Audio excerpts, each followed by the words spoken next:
¿Escucháis?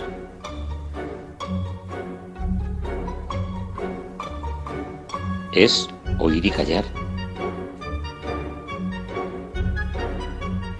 En Ñ Radio.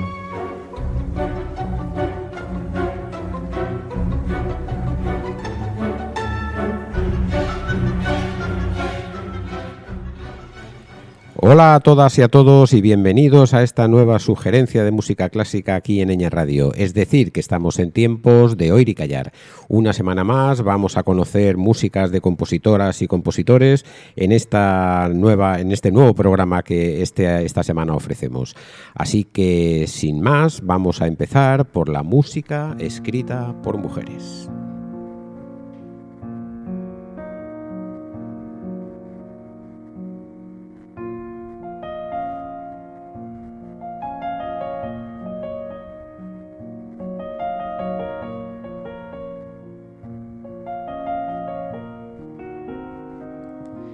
Y la compositora, mejor dicho, que vamos no a descubrir, porque ya la conocemos, la compositora de la que vamos a oír músicas hoy, se trata de Louise Farrenc, una francesa que vivió entre 1804 y 1875.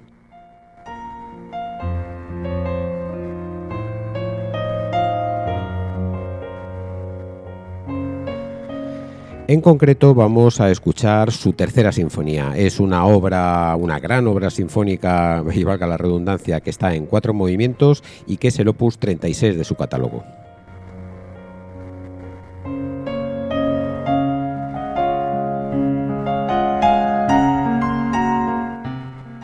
Louise Farrenc compuso su tercera sinfonía en el año 1847 y su estreno fue 2 años más tarde, en 22 de abril de 1849.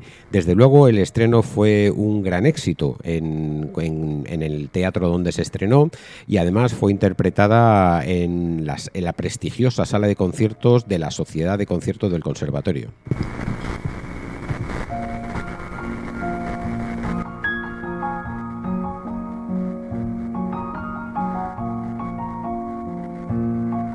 Decir que Louise Farrenc tuvo un gran éxito con esta tercera sinfonía, pero también tenemos que decir que sucede una cosa, no vamos a decir incomprensible, pero sí un poco paradójica, y es que a pesar de que tuvo un gran éxito, fue su última sinfonía compuesta.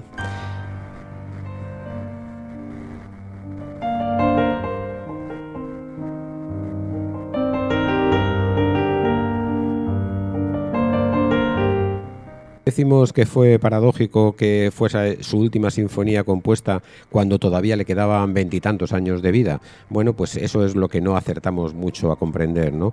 Si era una compositora de éxito, que además escribió varias sinfonías, esta, como decíamos, que tuvo una gran acogida por el público, que fue estrenada en una gran sala de conciertos, ¿por qué no escribió más sinfonías? Quizá tenía dificultades para poder estrenar su música.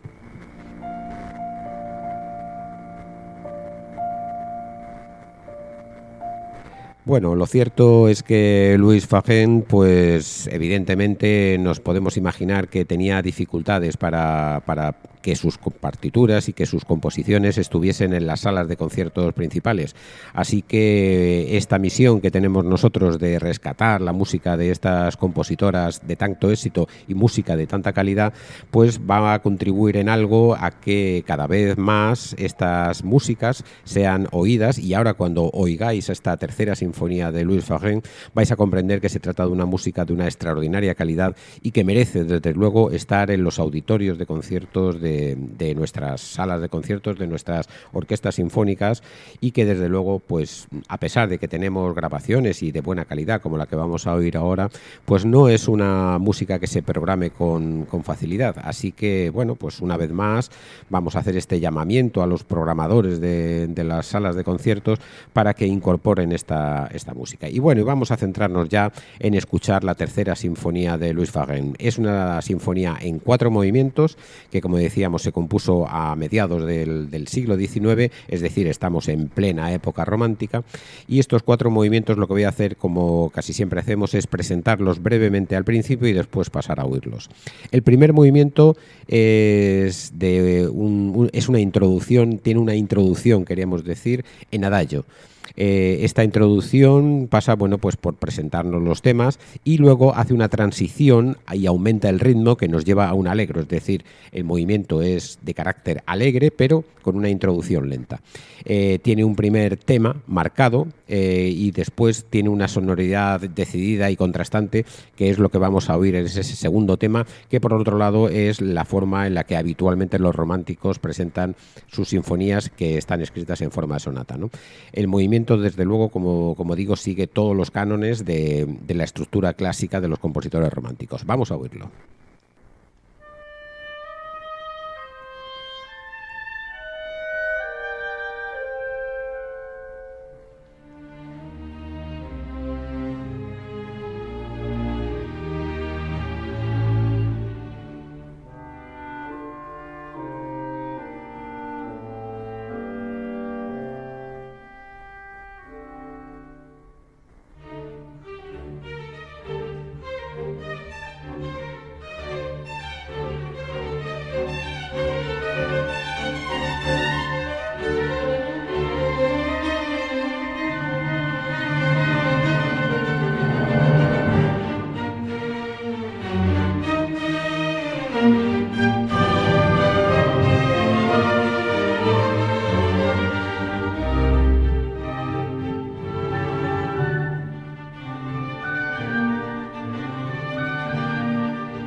El segundo movimiento tiene un aire adagio cantabile y está escrito en forma de lied, es decir, en forma de canción. El tema principal lo hace el clarinete y este protagonismo lo va alternando posteriormente con los primeros violines.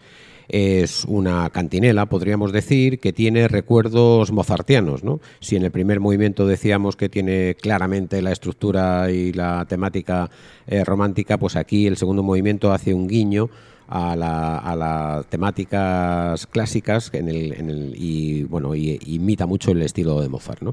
Luego la parte central de este segundo movimiento es más dramática. Vamos a oírlo.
El tercer movimiento, como no podía ser de otra forma, es un scherzo y tiene un ritmo vigoroso y ternario.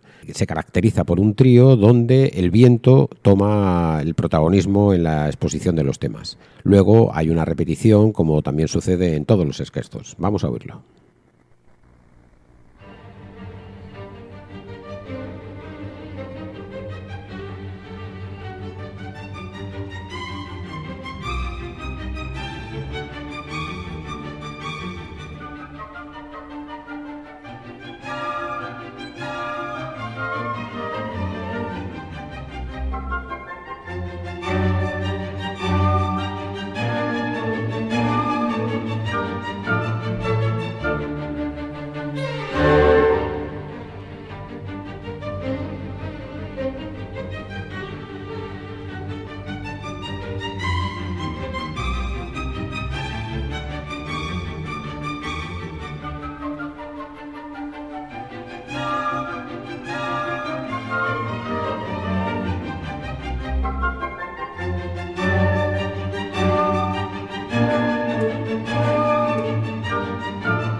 Y el cuarto movimiento, que por último, o sea, que es desde luego el final de esta tercera sinfonía de Louis Fagen, es un final en alegro que tiene dos temas además muy unidos. Que, al decir que están muy unidos queremos decir que en pocos compases se presentan los dos temas.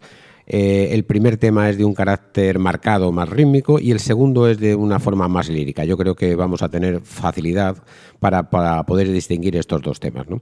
Y luego el desarrollo se basa en gran parte en reelaborar otra vez el primer tema y con aires beethovenianos, podríamos decir. Es decir, claramente nos volvemos a la estética romántica y llegamos a una coda final que es el final previsto para una gran obra sinfónica.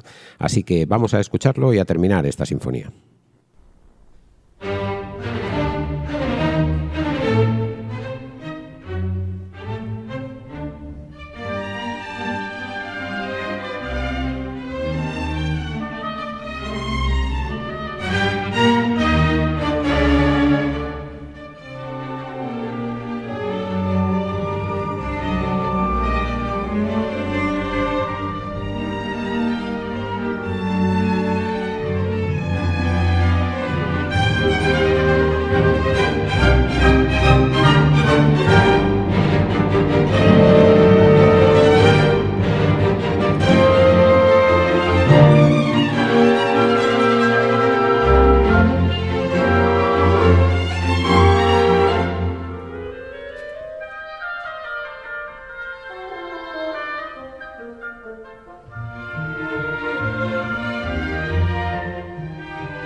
Bueno, y esta ha sido la sinfonía de Louis Fagen, la tercera sinfonía, queríamos decir.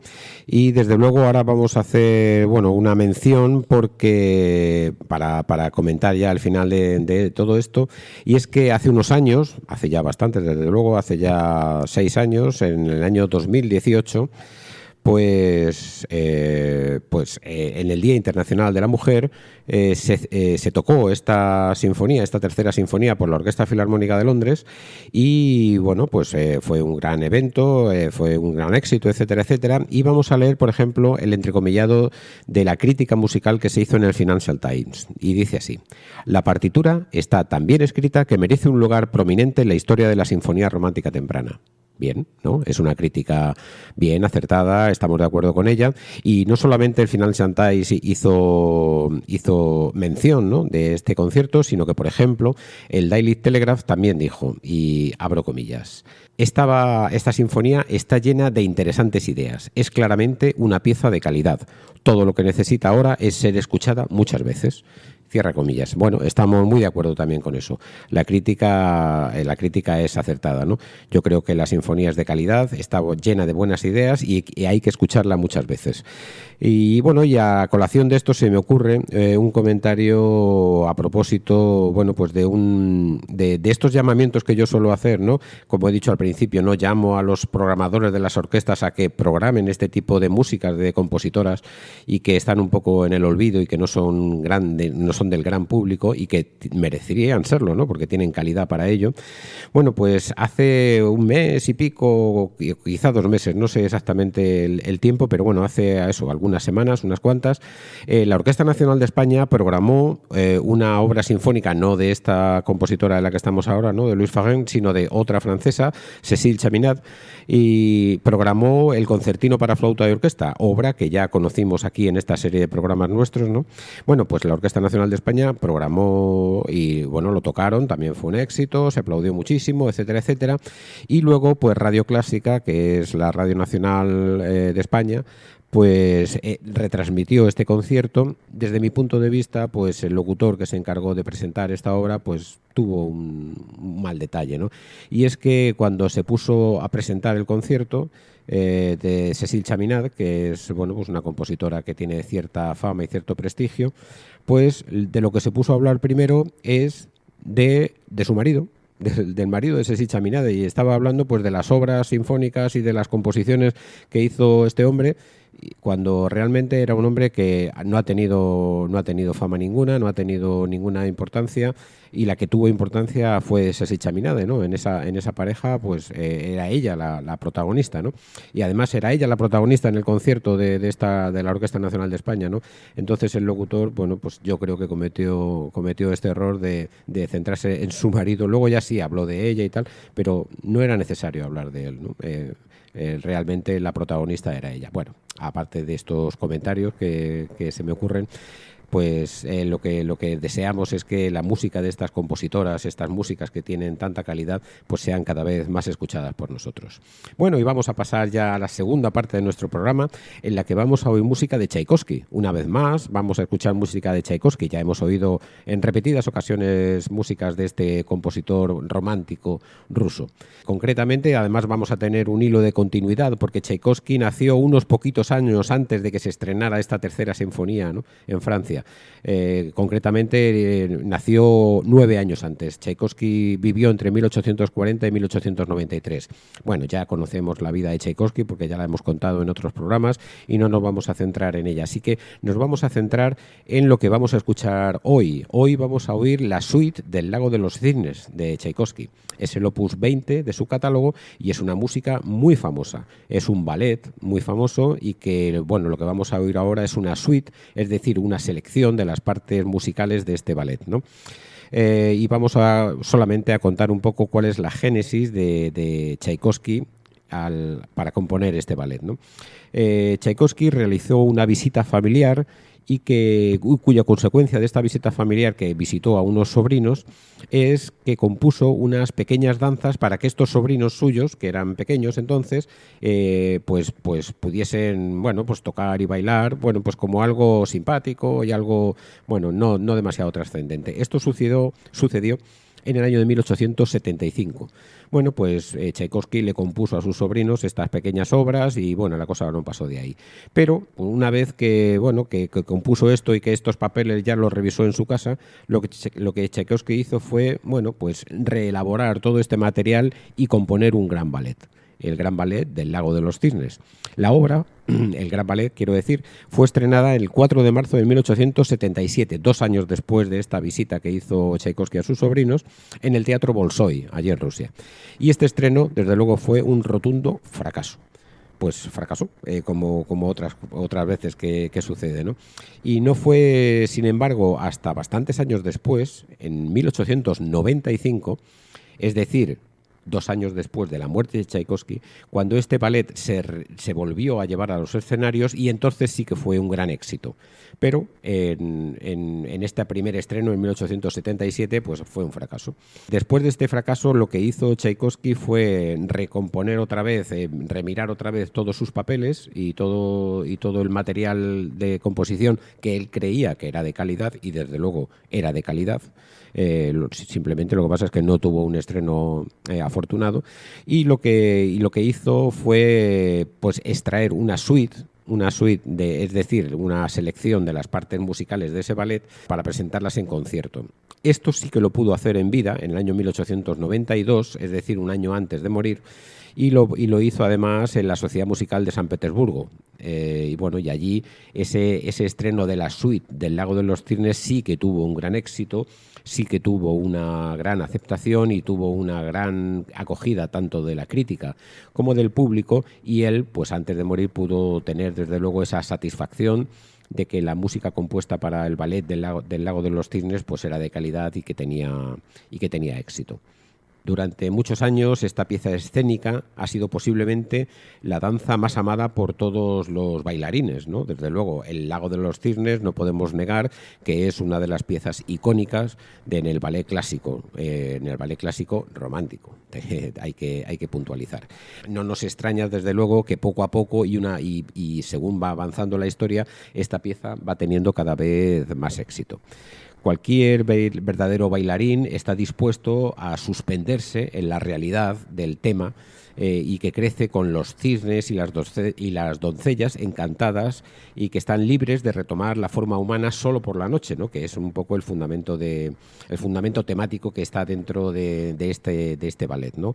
Y después el apuesto príncipe Sigfrido, que pierde su corazón por Odette, que es la reina de los cisnes, y el malvado mago Robat y su malvada hija Odeli, que engañan al príncipe y así victimizan a la reina de los cisnes. Entonces uno debe ser capaz de derramar una lágrima por el conmovedor final en el que los amantes reunidos eligen morir todos juntos, ¿no? Junto con los cisnes. Bueno, esto es un poco la temática del ballet, que la he contado así en 2 segundos, aunque es un poco más compleja, pero bueno, es para que nos situemos un poco y para hacer también un comentario que me viene al pelo. Y es que este final que he dicho, en el que mueren todos juntos, que es muy propio del romanticismo, pues en algunas ocasiones los coreógrafos y los montadores de escena actuales, ese final a veces lo cambian, y para que no sea tan trágico y tan dramático. Y me viene a la mente pues un poco lo que hemos comentado también en algunas ocasiones, si sería pertinente por parte de los artistas hoy en día cambiar el final de algunas historias, ¿no? Como por ejemplo comentamos en la ópera Carmen o en la zarzuela La Tabernera del Puerto, o que también sugerí que podríamos hacerlo, ¿no? con el final de la zarzuela de Luisa Fernanda, en fin, y tantas otras historias que, en virtud de cómo ha evolucionado la historia y cómo ha evolucionado el ser humano, etcétera, etcétera, podíamos permitirnos el lujo de variar el final de algunas historias, pues porque nos parece correcto y adecuado. Bueno, pues El Lago de los Cisnes es una de esas obras en las que algunos artistas actuales se atreven a cambiar el final de la historia y no pasa nada. Bueno, pues nada, no nos vamos a enredar mucho más en todo esto, y lo que vamos a hacer es escuchar El Lago de los Cisnes. Vamos a empezar con la primera escena, que ya comprenderéis que es famosísima.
El segundo de estos movimientos es un vals.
Después de este famosísimo vals va la danza de los cisnes.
Bueno, tiempo ahora para la segunda escena.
Después de la presentación de esta segunda escena, vienen 3 números que son en forma de danza y de diferentes nacionalidades.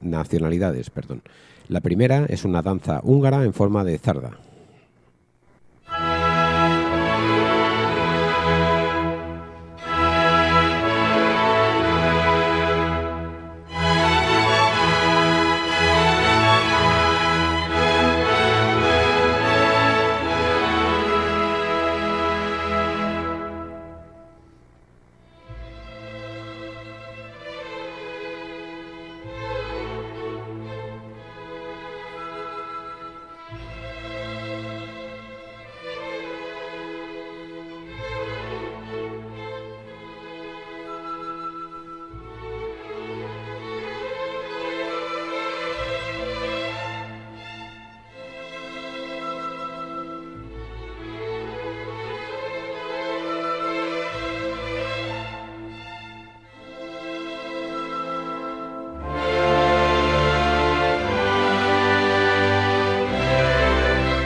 siguiente es una danza española.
Y la tercera de estas danzas es la danza napolitana.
Y para terminar esta suite del Lago de los Cisnes de Tchaikovsky vamos a oír la mazurca, que es el último movimiento.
Y este ha sido el programa de hoy, que esperamos que os haya gustado y que, bueno, pues empezamos como siempre a la próxima semana, que tengamos un nuevo rato de música clásica aquí en Ñ Radio, en este espacio que llamamos Oír y Callar.